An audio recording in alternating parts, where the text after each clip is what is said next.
ದ್ರೋಹ ಮಾಡಿದ್ರಿ. ನಾವು ಕೇಳ್ತಾ ಇರೋದು ಮಹಿಳಾ ಮತ್ತು ಮಕ್ಕಳ ಸಚಿವರೇನು ಮಹಿಳೆ ಆಗಿದ್ದಾರೆ ಅಂತಲ್ಲ, ನೀವು ಯಾಕೆ ಮಹಿಳೆಯರು ಮೋಸ ಮಾಡಿದ್ರಿ, ಮಹಿಳೆಯರಿಗೆ ಯಾಕೆ ದ್ರೋಹ ಮಾಡಿದೆ ಅನ್ನೋ ಪ್ರಶ್ನೆಯನ್ನ ಕೇಳಿದ್ವಿ.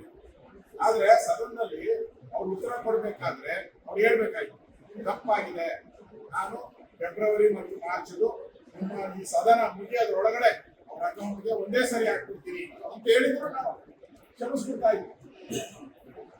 ನಾವು ಹಣ ಹಾಕ್ಬಿಡ್ತೀವಿ ಅಂತ ಹೇಳಿದ್ರು ನಾವು ಅದನ್ನ ಅವ್ರ ಕ್ಷಮಾಪಣೆ ಕೇಳಿದ್ರು ಪರವಾಗಿಲ್ಲ, ಆಮೇಲೆ ಹೋರಾಡ.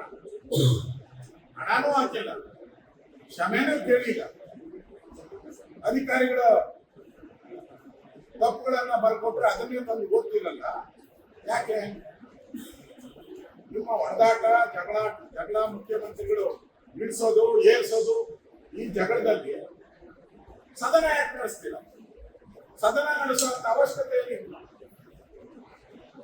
ಇಡೀ ಸರ್ಕಾರ ಒಟ್ಟಾಗಿ ಬಂದು ಈ ಸದನದಲ್ಲಿ ಕೂತ್ಕೊಬೇಕಾಗಿತ್ತು. ಇಲ್ಲಿ ಸದನದಲ್ಲಿ ಬಂದಿರುವಂತ ಮಂತ್ರಿಗಳು ಯಾರ ಒಟ್ಟಾಗಿ ಯಾರು ಕೂತಿಲ್ಲ, ಎಲ್ಲ ಡಿವೈಡೆಡ್ ಆಗಿದ್ದಾರೆ. ಗ್ರೂಪ್ ಒಳಗಡೆನೆ ಗ್ರೂಪ್. ಡಿ ಕೆ ಶಿವಕುಮಾರ್ ಬರ್ತಾರೆ, ಅವ್ರ ಒಂದು ಜನ MLA ಹತ್ರ ಮಾತಾಡ್ತಾರೆ. ಸಿದ್ದರಾಮಯ್ಯ ಕರೆಸ್ತಾರೆ, ಒಂದು MLA ಲಾಂಚ್ ಬಂದ್ರೆ ಡಿ ಕೆ ಗ್ಯಾಂಗ್ ಒಂದ್ ಕಡೆ, ಅವ್ರ ಗ್ಯಾಂಗ್. ಸದನ ಆಯ್ತು. 7 ಕೋಟಿ ಜನ ಕಾಯ್ತಾ ಇರ್ತಾರೆ ಸದನದಲ್ಲಿ, ಏನಾದ್ರೂ ಒಳ್ಳೇದಾಗಿ ನಮ್ಗೆ ಒಳ್ಳೇದಾಗ್ತದೆ, ರೈತರಿಗೆ ಬಡವರು ಒಳ್ಳೇದಾಗ್ತದೆ ಕಾಯ್ತಾ ಇರ್ತಾರೆ. ಆ ಭಾಗ್ಯ ಲಕ್ಷ್ಮಿ ಹಣ,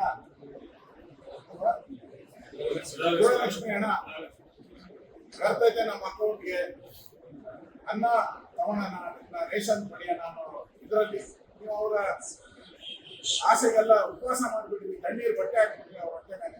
ನಾಚಿಕೆ ಆಗ್ಬೇಕು ಈ ಸರ್ಕಾರ, ಮಾನ ಮರ್ಯಾದೆ ಇದ್ರೆ ಈ ಸರ್ಕಾರ ಇಮಿಡಿಯೇಟ್ ಆಗಿ ಅವ್ರ ಅಕೌಂಟ್ ದುಡ್ಡು ಹಾಕಿ, ಗೌರವ ಇದ್ರೆ ಹಾಕಿ. ಮತ್ತೆ ಯಾಕೆ ತಪ್ಪಿಸ್ತೀವಿ? ನಾವು ನಮ್ಮ ಮಹೇಶ್ ತೆಂಗಿನಕಾಯಿ ಅವರು ಹುಡುಕಿದ್ರು, ನಾವು ಅಕಸ್ಮಾತ್ ಬಿಜೆಪಿ ಇದೆಲ್ಲ ಹುಡುಕಿಲ್ಲ ಅಂದಿದ್ರೆ ಗೋವಿಂದ ಈ 5,000 ಕೋಟಿ ನುಂಗುತ್ತಿರೋರು ಗೊತ್ತೇ ಆಗ್ತಾ ಇರಲ್ಲ. ನಾವು ಹುಡುಕಿ, ವಿರೋಧ ಪಕ್ಷ ನಾವು ಹುಡುಕಿ ತೆಗೆದು ಕನ್ಫರ್ಮ್ ಮಾಡಿಕೊಂಡು 8 ಜಿಲ್ಲೆ ಕನ್ಫರ್ಮ್ ಮಾಡಿದ್ದೀರಿ. 8 ಈಗ ಮತ್ತೆ 2 ಜಿಲ್ಲೆ ತಗೊಂಡಿದ್ದೀರಿ. ಈಗ 10 ಜಿಲ್ಲೆ ಬಂದಿದೆ, 10 ಜಿಲ್ಲೆನೂ ಕೊಟ್ಟಿಲ್ಲ.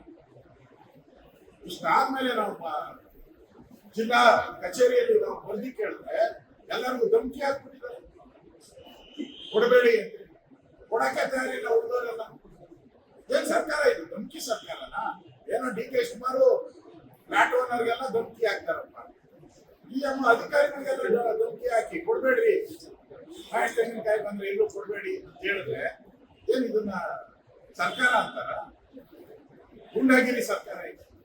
ಇದ್ರ ವಿರುದ್ಧ ಪ್ರತಿಭಟನೆಯನ್ನ ಆ ಜನಗಳಿಗೋಸ್ಕರ, ಯಾವ ತಾಯಂದಿರಿಗೆ 2 ತಿಂಗಳು ಮೋಸ ಮಾಡಿದ್ದಾರೆ ಆ ಜನಗಳ ಪರವಾಗಿ ಇವತ್ತು ನಾವು ವಾಕೌಟ್. ನಮ್ಮ ಸ್ವಂತದ್ದೇನಿಲ್ಲ ಇದರಲ್ಲಿ.